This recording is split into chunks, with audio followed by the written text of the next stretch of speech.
Welcome to the second edition of the Fine Wine Club. This time we're traveling to France. Why France? Well, first of all, I'm in love with the wines of this country, but also because France probably makes the widest variety in the world of quality wines.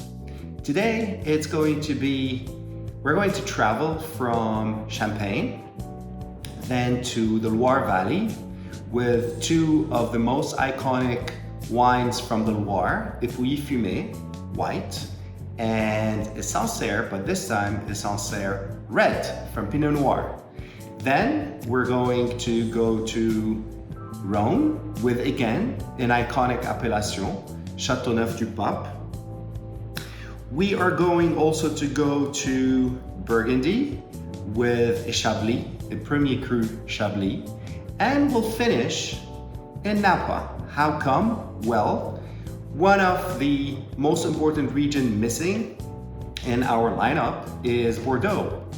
And we found one of our main winemakers, an American winemaker, who has a very close relationship with Bordeaux. And this winemaker will be very soon releasing his own wines from Bordeaux. So, let us start.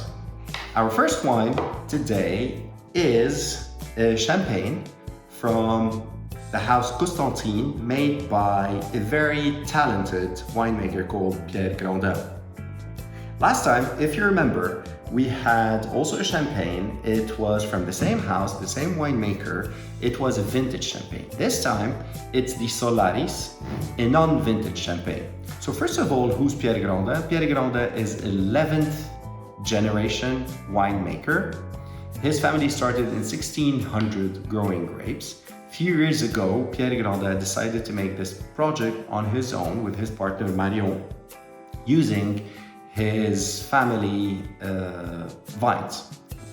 What is a non-vintage champagne? As you may know, the Champagne region is in a very cold region. So the ideal growing conditions are not met every year. So a winemaker will blend different vintages into one champagne to make sure he's producing the best version of his champagne. In this case, the name Solarris comes from an old blending method called Solera. Solera basically is taking from every vintage a little bit and blending it into the final wine. And actually you're taking a little bit from the oldest vintage and replacing it with a little bit from the newest vintage. So basically, when you are drinking a Solera champagne, you are drinking a multitude of vintages, and this is what makes its complexity. This wine is made from Meunier. So, champagne is made from three grape varieties: Chardonnay, Pinot Noir, and Pinot Meunier. It used to be called Pinot Meunier, but now the new name was changed a few years ago into Meunier. And very few wines are made 100% of Meunier. This is one of those. And Meunier gives you this fruity, very easy to drink, approachable champagne, yet with a lot of complexity and a lot of layers. Tasting the champagne.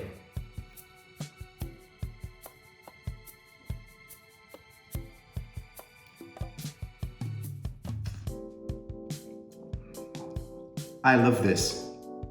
It's a multi-layered, ultra-fine mousse, delicious aromas of ripe yellow apple, brioche.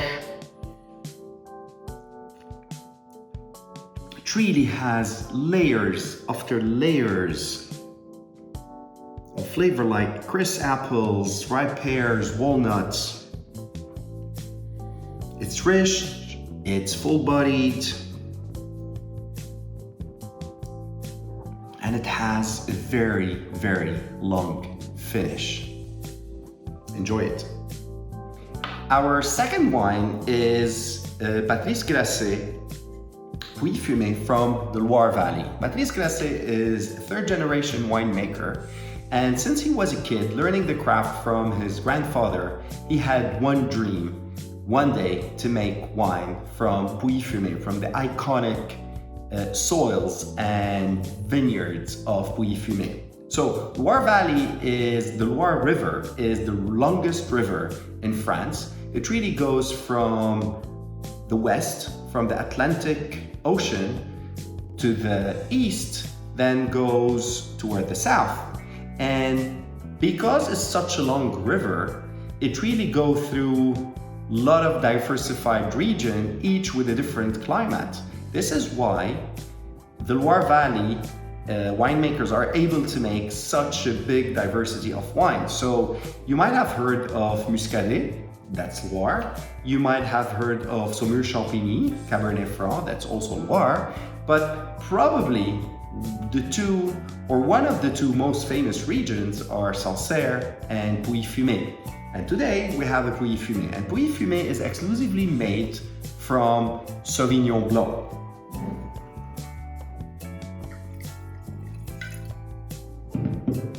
I would say give this wine some time to breathe in the glass or in the bottle. It has this beautiful grassy aromas. If I close my eyes, it's like you're sitting in spring on this lush grassy field.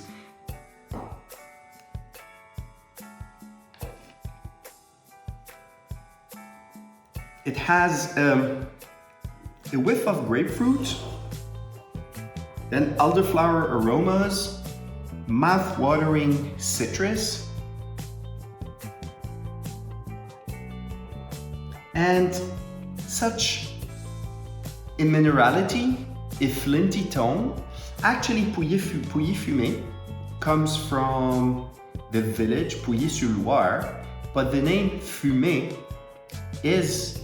means this flinty, stony characteristic of the wine.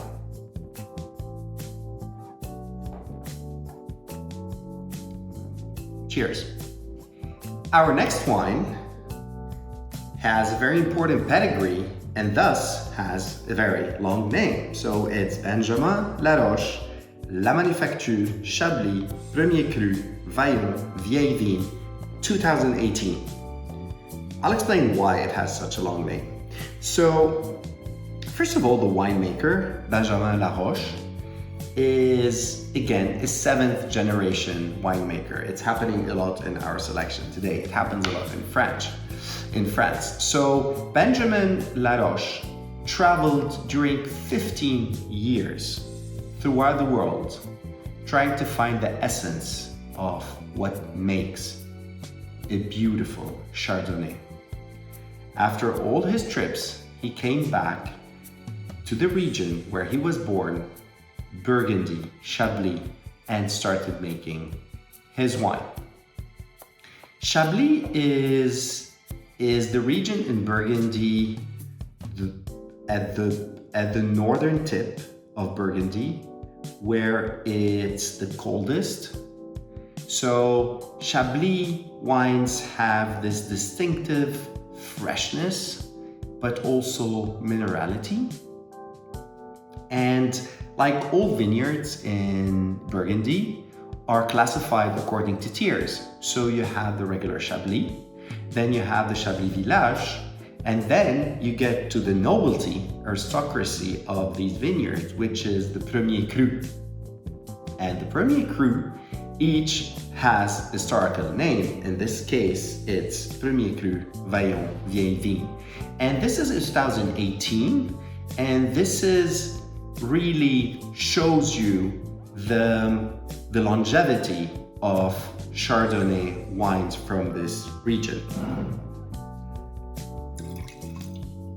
First of all, because it's a 5 years old wine, you already see this beautiful golden color.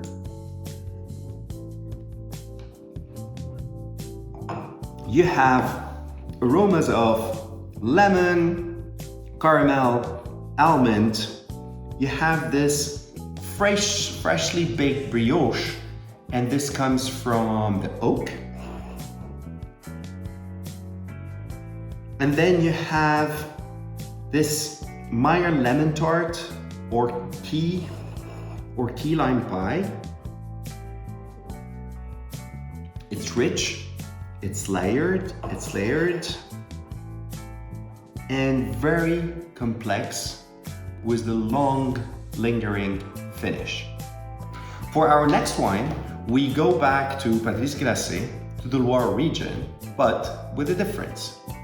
So, Loire is known, as I said, for different regions, different wine, different climate, but also probably the most two well-known regions are Pouilly-Fumé and Sancerre, and they are on the same river facing each other. Both are known for some of the best Sauvignon Blanc in the world, but what few people know is that Sancerre also makes a red wine from Pinot Noir. And this is our next wine, the Patrice Grasset Sancerre Pinot Noir. Sancerre is a cold region, and for years and years, the red wines were a little bit grassy, a little bit what you can call green, unripe, until the new generation of winemakers, one of which is Patrice Grasset, came and completely made a revolution and started making beautiful red wines. The Sancerre Red, made from Pinot Noir, has been gaining popularity for the past years in the US, but also in the rest of the world. It's really for those who dare to try something different.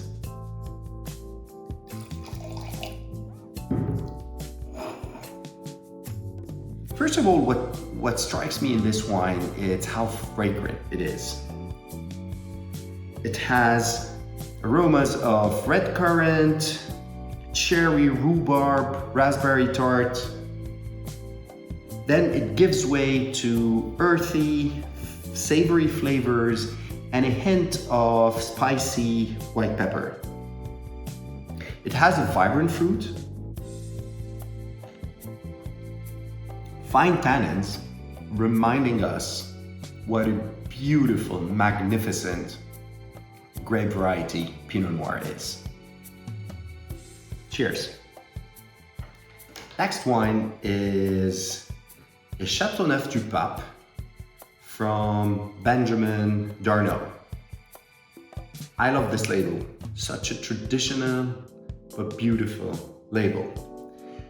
In his case, Benjamin Darnault is not a 5th or 10th generation winemaker. He's the first in his family, started making wine. But oh boy, since he started, what has he done? So Benjamin Darnault is a very well-known consultant winemaker in France, traveling all over France, but also all over the world, picking the best grapes in each region and making wine. He made this Châteauneuf-du-Pape, which is the iconic appellation of southern Rhone.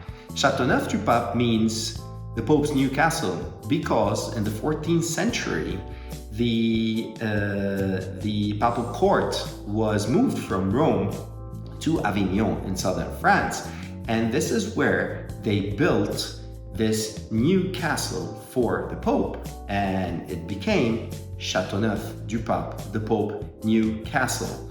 And they made wine there, and this is it. Châteauneuf-du-Pape has different exceptional stories. So first of all, it's one of the few wines in France in which you can use up to 13, and if you really count some a little bit unknown grape variety, up to 18 grape varieties. But really, only 2 or 3 make the big part in Châteauneuf blend. So Grenache, and a lot of people like to think that Châteauneuf-du-Pape is the best representation of what a Grenache can do.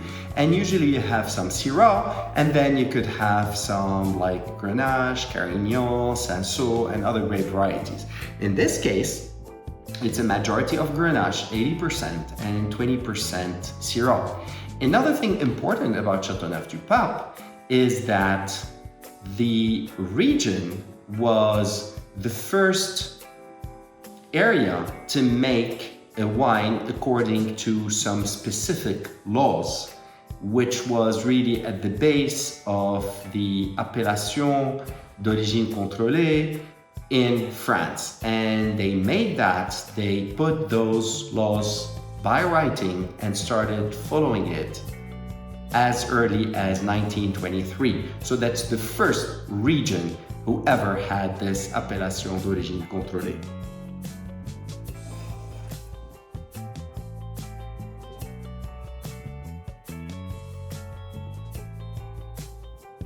It burst with plum, fancy fig flavors, a hint of licorice.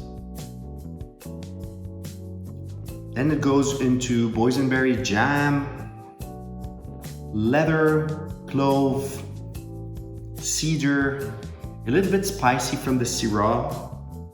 It has body, what we call a fleshy wine, and again with a long savory finish. Paralleled by Daniel Baron. It's an Oakville Napa Cab. So you might be wondering, what is a Napa Cab doing in the middle of a French selection?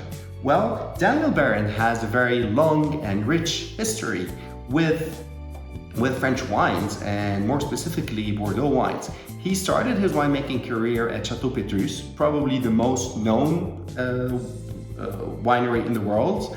Then was a pioneer in establishing Dominus, a French-American partnership in Napa.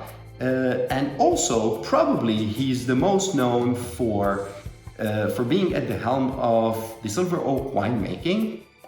And really, under his guidance, Silver Oak became one of the most known wineries in Napa. Daniel Baron, because of this French pedigree, will be making Bordeaux wines, 4 Naked wine, that will be launched very soon. Daniel is a very rich character.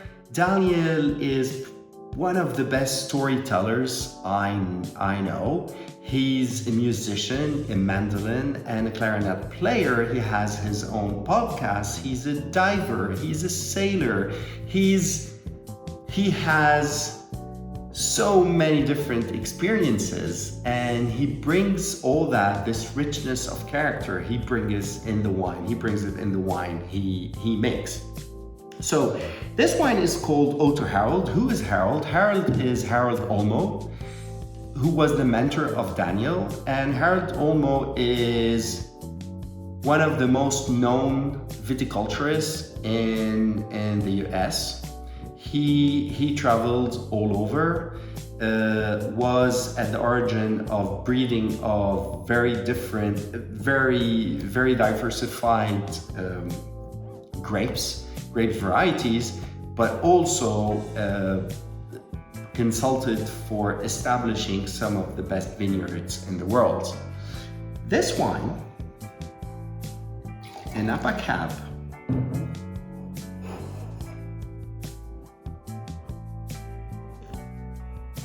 is where opulence meets finesse. There's plum, black cherry aromas. The wine has a silky texture and a lingering finish, but this is a very, very young wine. This wine, really, you have to keep it in your cellar, or if you want to open it a few hours before drinking. It's really everything you want in a Napa Cab. It's elegant, velvety, and simply seductive. Cheers.